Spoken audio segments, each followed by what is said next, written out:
Walk like a man, even though you walk alone. Why court approval once the road is known? Let come who will, but if they all turn home, the goal still awaits you. Go on alone.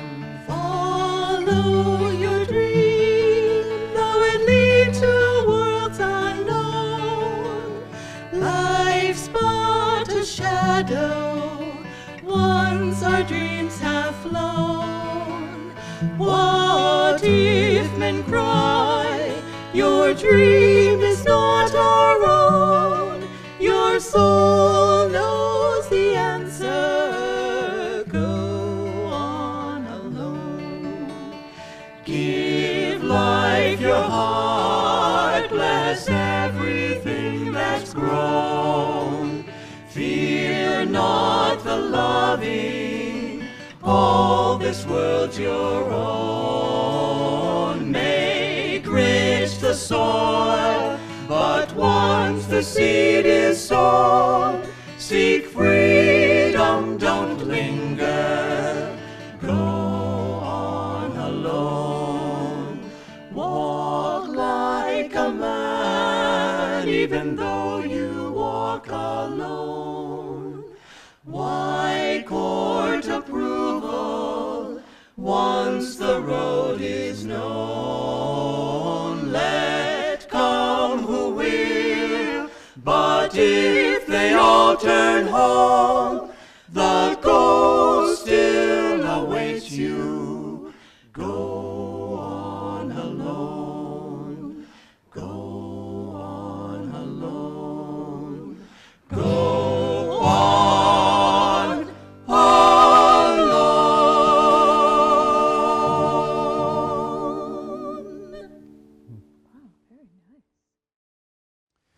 Good morning, everyone. Welcome to Sunday service. Special welcome to our guests and visitors and all those watching online.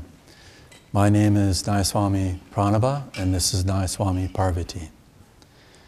This reading is taken from Rays of the One Light with commentaries on both the Bible and the Bhagavad Gita written by Swami Ananda. Today's focus is God present even there where there is ignorance? Truth is one and eternal. Realize oneness with it in your deathless self within. The following commentary is based on the teachings of Paramhansa Yogananda. The Gospel of St. John, chapter 1, makes a reference to the divine light that is obscure to the rational faculty, but that enlightens our higher nature. The light shineth in darkness, and the darkness comprehended it not. Reason recoils from this statement with innumerable questions. What is this darkness? Is it conscious that it should comprehend anything? What sort of light would be capable of shining in darkness without transforming at least that part of the darkness in which it shines into light? Does this light shine only at night? And if so, why only then? The solution is that to divine sight, even daylight seems darkness. The sun itself, like the moon, which shines only by reflected light from the sun, is but a kind of reflection of the cosmic light, which being immaterial, is invisible to the eyes, but which is the great source of all material reality. In Autobiography of a Yogi, Paramhansa Yogananda describes his youthful visit to Ram Gopal Muzumdar, the sleepless saint, who lived in that vision of that hidden light. Around midnight, Yogananda wrote, Ram Gopal fell into silence, and I lay down on my blankets. Closing my eyes, I saw flashes of lightning. The vast space within me was a chamber of molten light. I opened my eyes and observed the same dazzling radiance. The room became a part of the infinite vault, which I beheld with interior vision. Why don't you go to sleep? Sir, how can I sleep in the presence of lightning, blazing whether my eyes are shut or open. You are blessed to have this experience. The spiritual radiations are not easily seen. The saint added a few words of affection. This is the light that shineth in darkness. It has been described variously in the great scriptures. In the Bhagavad Gita, in the 11th chapter, the devotee Arjuna is given an experience of the infinite state and exclaims in awe, "If there should rise suddenly within the skies sunbursts of 1,000 suns, flooding earth with beams undreamed of, then might that Holy One's majesty and radiance dreamed of." Thus, through Holy Scripture, God has spoken to mankind. Om, Om, Om.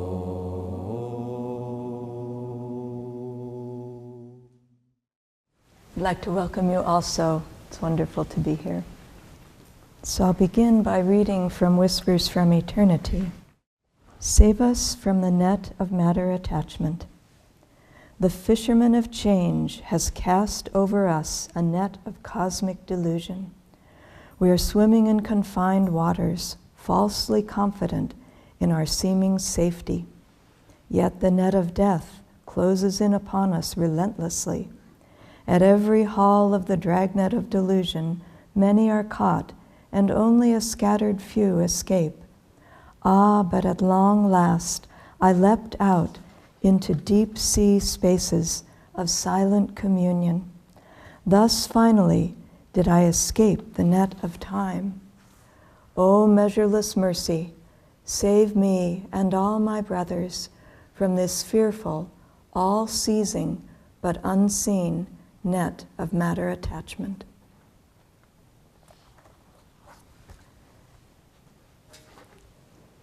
So there was a time when God and a scientist were talking together. And the scientist very presumptuously said, "So, I know you're the creator of the universe, but I can create anything that you create." And God said, "Oh, really? Well, let's give it a try." And so they both bent down, and God said, No, go get your own dirt."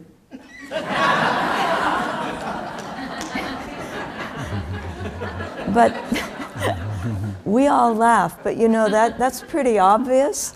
But it's like when Gyandev last week was just saying off all the different, the billions of galaxies. In Swami's lifetime, they had so this is just 90 years ago or, 80 years ago or whatever, they just thought there were 2 galaxies or maybe 3. Now they know there are billions.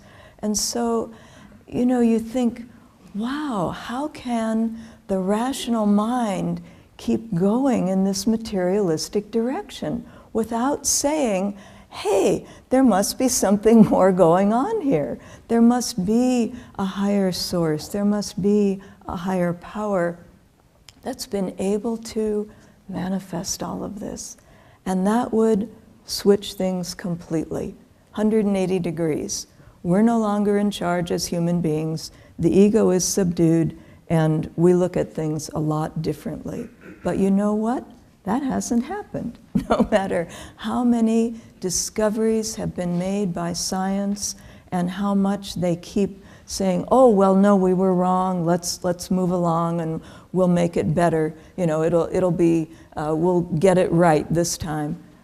It doesn't ever happen. And so it just shows you, all of us, reminds all of us, the power of delusion and of the ego to keep us bound in that delusion. Because it looks like, and as the reading from the rays said, the cosmic lights are not easy to see. They really, you have to have deep concentration to be able to see these things. But for all of us, I was just thinking about different ways that the light actually pierces through that darkness, because it's not an easy thing to do.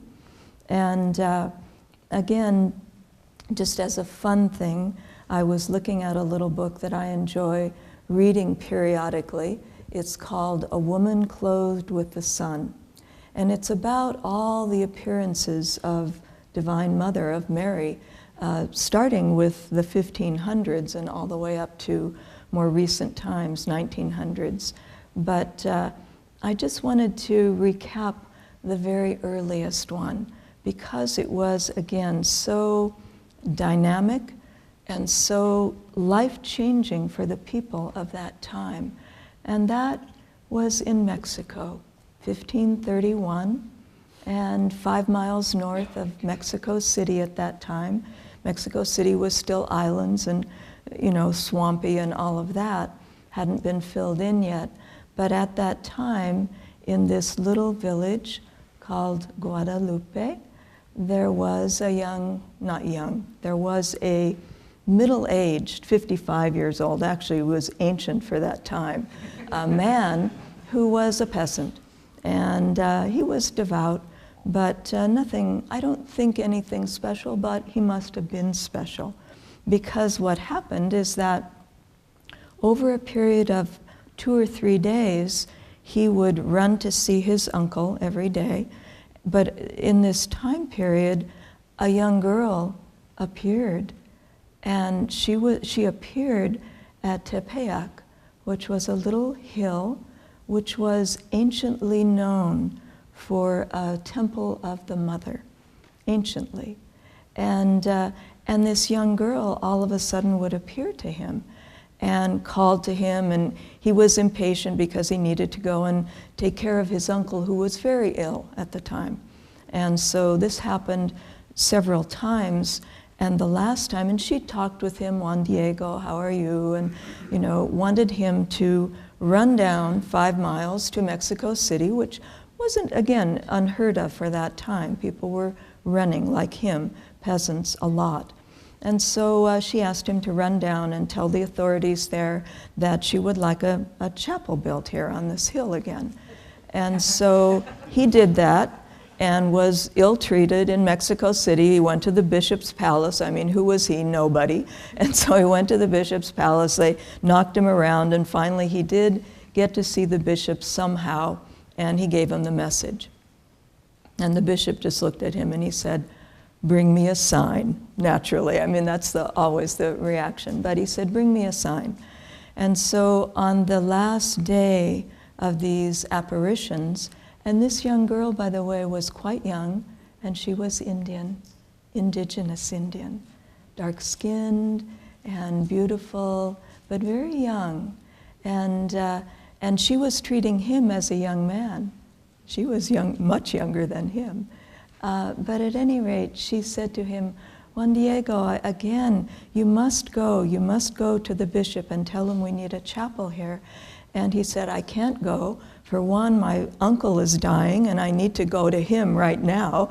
And for the other, they won't do it. You have to show something." And so she said, "Fine, it's the middle of winter, but go up on top of the hill and cut down the roses that are there." And he thought, yeah, sure. Everything's frozen here. And but being a peasant, he was used to obeying orders. He ran up the hill, and sure enough, on the top of the hill were beautiful Castilian roses. And so he quickly cut them. He was in a hurry because he had to get to his uncle who was dying.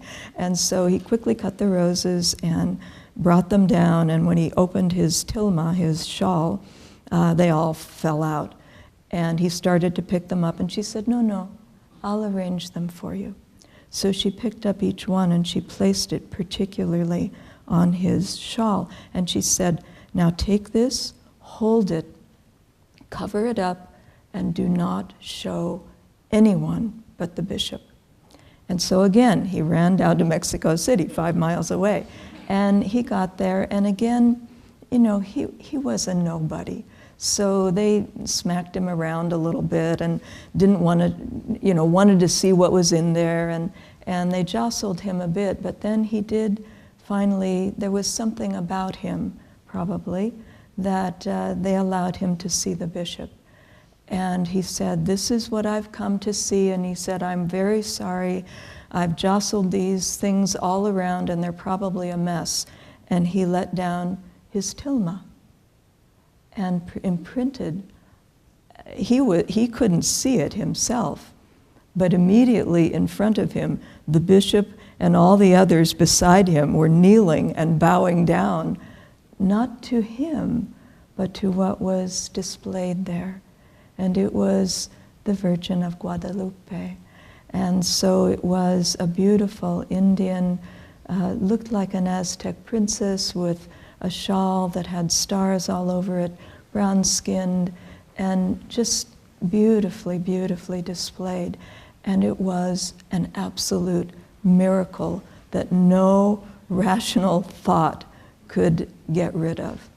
But the interesting thing was, because we think, oh, well, that was nice, that happened, but this was a huge deal in this time because it erased a lot of racial boundaries, at least spiritually, not necessarily dogma and Catholic Church and all of that, but it erased a lot of racial discrimination that was happening from the Spaniards, the Mexicans, and then the indigenous Indians. And so, because here was this virgin, absolutely a miracle, and yet brown-skinned, obviously not a white Spanish-looking princess.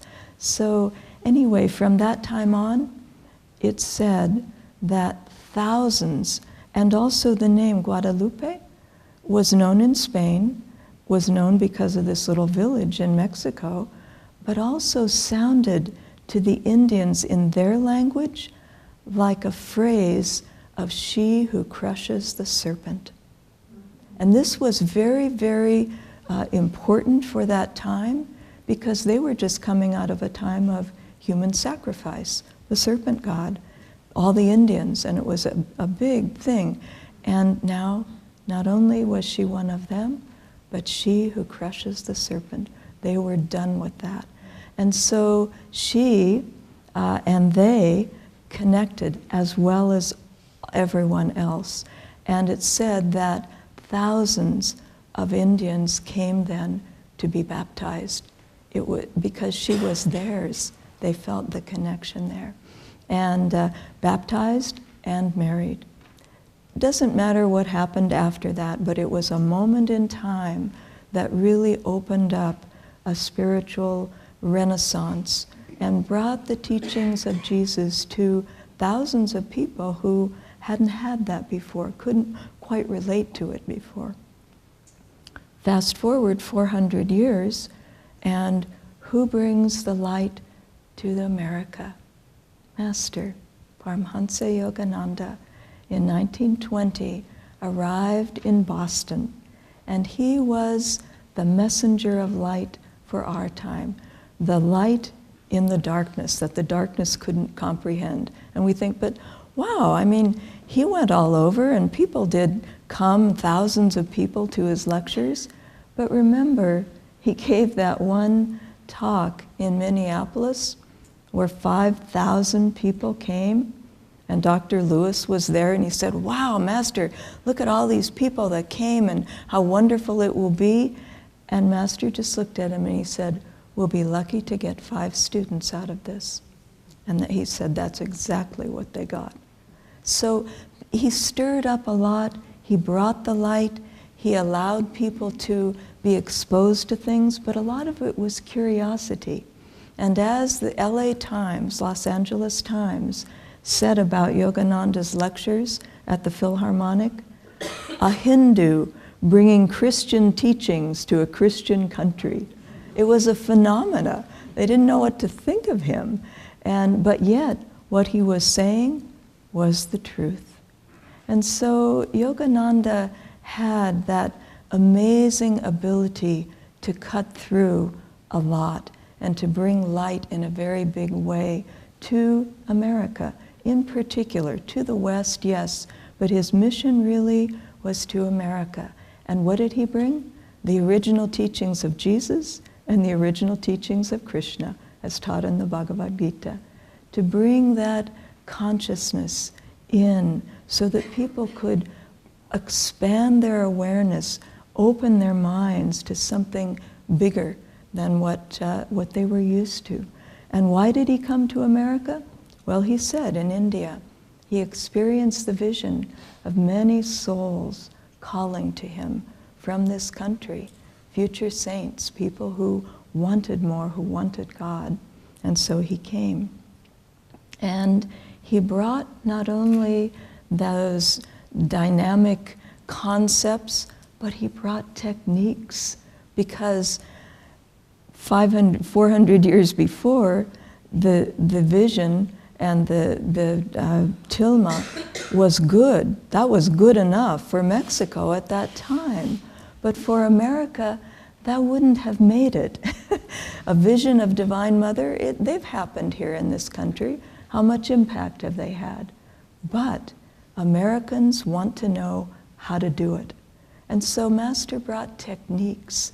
He spent the first 3 or 4 years in Boston and around that area attuning to what was the American consciousness like. And so he brought what we needed. And so that is the way for all of us that we can attune to the light, that we can prove to ourselves that that light is real. Energization, Hong Sa, Om technique, Kriya Yoga, a liberating technique. These all allow us to experience for ourselves what it's all about. And what that, because we can talk about light, but if you never see the light, if you have no experience of that in any way, what does that mean to you? Then it can just get into dogma and affirmation and all of that. But this path, these teachings, they're living, they're dynamic. And they're a way, Master came and offered us the way to make that part of our, to make that part of our lives. And so then we go to 1969 and we have Ananda. And Ananda came not only to bring the teachings, but also community, spiritual community living. The way that people, everybody, not everybody, but people everywhere could see the example of what it looked like. What does it look like? We talk about living the teachings, but what does that actually look like in a spiritual community? And so from 1969 onward, we established Ananda Village, places in Palo Alto, Sacramento, Seattle, Portland, East Coast, and just spread that ideal, but the living example. You know, Master says in the autobiography that community is better understood by living example, not just by precept. And so it was really just an extension of that, of his coming, that Ananda now exists and is able to offer that. So I just wanted to say that because this is a time when we're dealing with a lot out there that is really, the darkness is, and it's, you can say darkness, let's say ignorance, spiritual ignorance, people are asleep, whatever, but it's very active right now. And also Ananda, because of its practices, and anyone who does this, but we have community, and that makes a big difference. It provides places of stillness in that huge turmoil of delusion, which is very, very active. And so it allows us to offer to people by our own lives the example, how to do it. How do we actually live these teachings? What does that look like? What does that feel like? And so we've been doing that for 50 years. And then last June, we had a celebration of 50 years. And it was actually one of the most remarkable weeks that I've ever experienced, because people from all over the world came who are deeply engaged in this path and these teachings. And the vibration during that week was absolutely astounding. It was so joyful and open and expansive, and people just really engaging with each other. One woman, I remember I was looking, in the seats here, and I remember talking with her, and she doesn't live in an Ananda community, but I was just greeting her one day at one of the classes, and I said, wow, this is a pretty amazing experience and an amazing week. And she said, yes, she's been to a lot of big spiritual gatherings that are a lot different than this. And she said, yes, it's a lot less rajasic than I thought it would be. And I thought, yeah, of course it is. It's all us, And again, us meaning people who practice the teachings, who are really engaged in all of that. So the other thing that I was thinking about and just remembering is what is it like for people who aren't living the teachings, who aren't in the light? And I had a very interesting experience this way. I had been living at Ananda for, about 3 years, and suddenly it came into my mind, I should invite my parents to come here for Christmas. It was like, wow, really? This is at a time when we had no paved roads, outhouses, no electricity most places, seclusion retreat, meditation retreat, all of that. But my parents had been coming up here to see me 2 or 3 times a year, so they were somewhat familiar. We didn't usually get into a lot of the places where I lived and all of that, because that would have been a little much for them. But at any rate, but I thought, Christmas, hey, that'll be fun, and I thought, really? And so I hesitated when I saw them, but then I thought, just do it. And so I did. I said, why don't you come for Christmas? And there was a little motel down at Peterson's Corners on the way to French Corral there, right on 49. There was a little 4-room motel, and so I booked them a room there, and they just came for, I think, 1 overnight, which was good. Because it was good. It wasn't a bad thing. So they arrived on Christmas Eve day, and as soon as they arrived, took them, got them settled, and then we went for Christmas Eve. Well, that was at the meditation retreat. So we drove up there in the dark, and flashlights and outhouses and all of that, go into the common dome. And Christmas Eve was a celebration, and so it was very sweet. But Swami read P.G. Woodhouse, and he read Pig Hooey, and so it was interesting, because I thought, and he came over at one point and he said, oh, how are you liking our Christmas, to my parents? And they just kind of, but what was interesting, and then the next day, back to the meditation retreat, that was our main place, and we had a present opening, and Swami spoke and all of that, and he probably spoke the night before as well. It was all very sweet for all of us living here. But I could feel from my parents, both in the evening and the next day, they didn't have and they're both gone now, so I can say things that won't matter. They didn't have the mental agility to be able to appreciate what was here. They were set more in their way, nothing bad. And I would say this probably about a lot of people who come here not wanting to come here, but they just, happen to end up here some way, but they didn't have the mental agility and the mental openness to be able to appreciate what was here. And I thought, it's really a good lesson. I need to keep this in mind when relating to other people, because it was fine. 1 overnight was great. And then they had a taste of the kind of life that I was living. But more than that, no point, and it would not have been fair to them, would not have been helpful for them, because they weren't asking for the light. They were living in just a comfortable life and enjoying that. That was fine. And they enjoyed seeing me. So, but at any rate, it was a good lesson in that way of just being careful when we talk to people and when we relate to people who are a distance away from that. And a lot of the people that come here, they are interested. We do have something to offer them.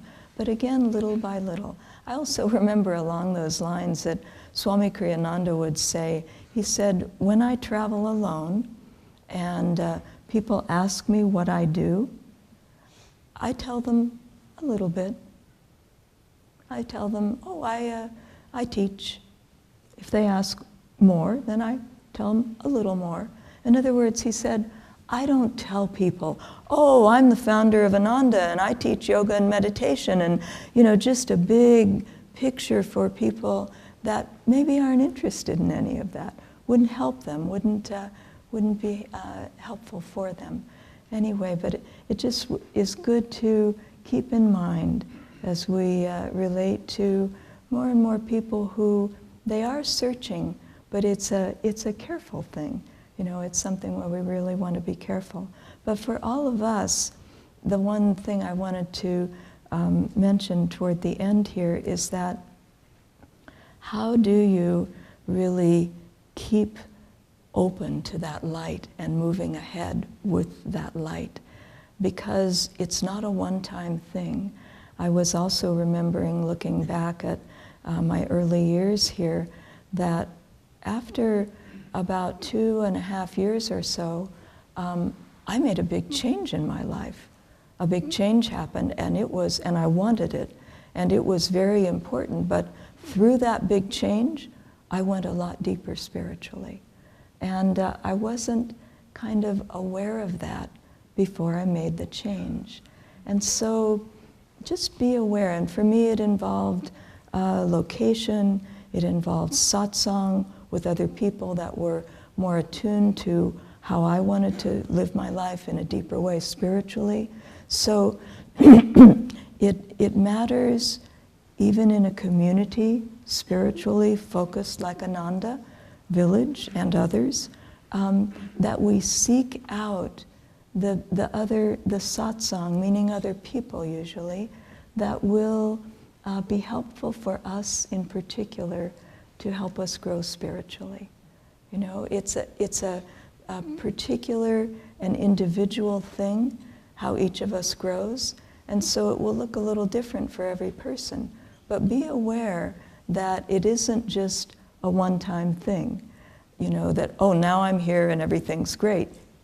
We need to keep going, and we need to keep opening, deepening meditation, sure, of course, but how that can happen is by regular sadhana, but also by the environment that you're in, not just at the village, but with other people.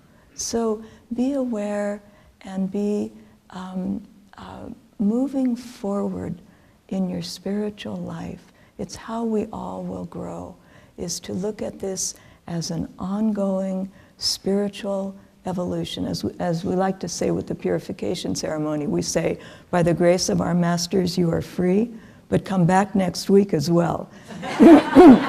Because it's a level of freedom. People have odd ideas about how spiritual growth happens, and it does not happen boom, boom.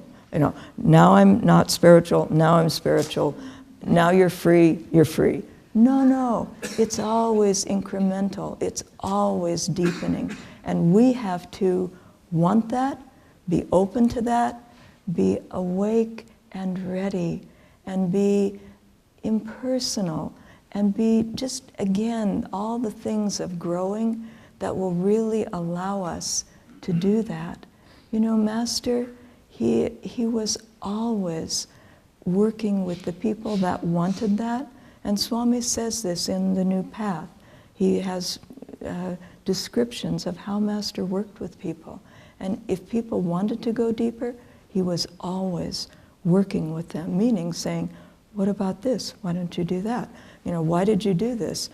Challenging them to be awake, to be constantly looking at who they are spiritually and as a person, and moving forward, not just going back to sleep again. The last satsang that Swami gave before he went away and didn't come back, he said at the very end, the wolf is always at the door, meaning delusion. We're not, and Master said this, you know, just to remind us all, you know, he said, you're not safe until you're in Nirvikalpa Samadhi. That means the highest Samadhi. And so just be careful. Be active in your spiritual life and in your growth and how you live it, and challenge yourself. You know, you may feel like you're, oh, I'm already too challenged. Well, that's fine, then deal with the challenges you have, but don't go back to sleep. You know, really, if it's too comfortable, it's not a good sign. It needs to be open. Not to make everybody nervous and, oh, I really need to keep going and all of that. No. It needs to be balanced. We're always seeking that balance. And to really open to the fact that Master will come in. If we see ways that we need to grow, ask for his grace to help that happen. And ask for the ways, maybe a new job, maybe a new place to live, maybe a whatever, but ask for that and know that his grace, meaning the power to do that, it will come in as we ask. We have to ask. It won't just be put on us, generally speaking, but it will be a flow that we desire to have more and more expansion in our lives. And so keep these things in mind. They're wonderful, and being here gives us an incredible opportunity that we have worked for many, many, many lifetimes, to have the opportunity to grow in this way and to have Master for our Guru and Swami for our spiritual teacher.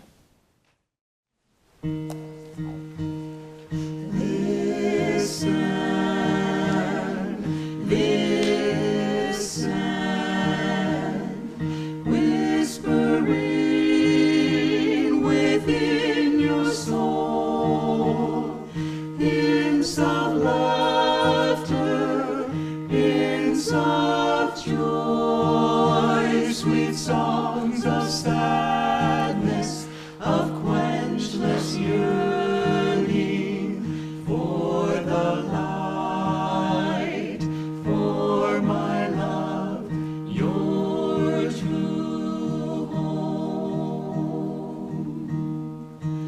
Long your heart has played the dancer, long you've toyed with nearest shadows of the treasures left behind you, deep in your soul.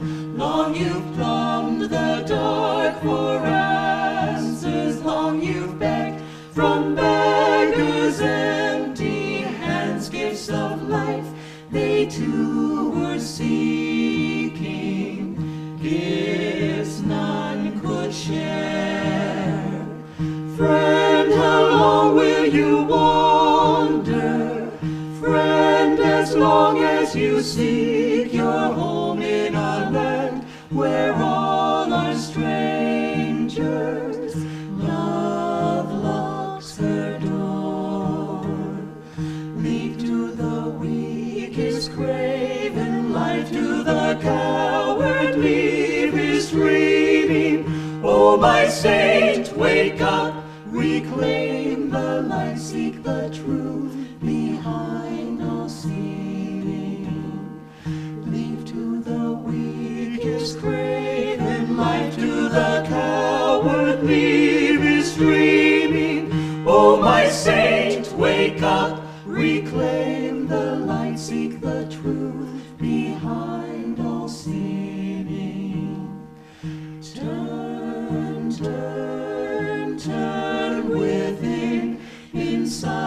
is of soul in cave of love, find my abode.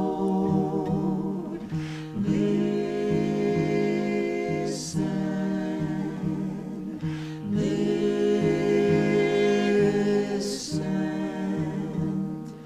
whispering within your soul, hints of laughter, hints of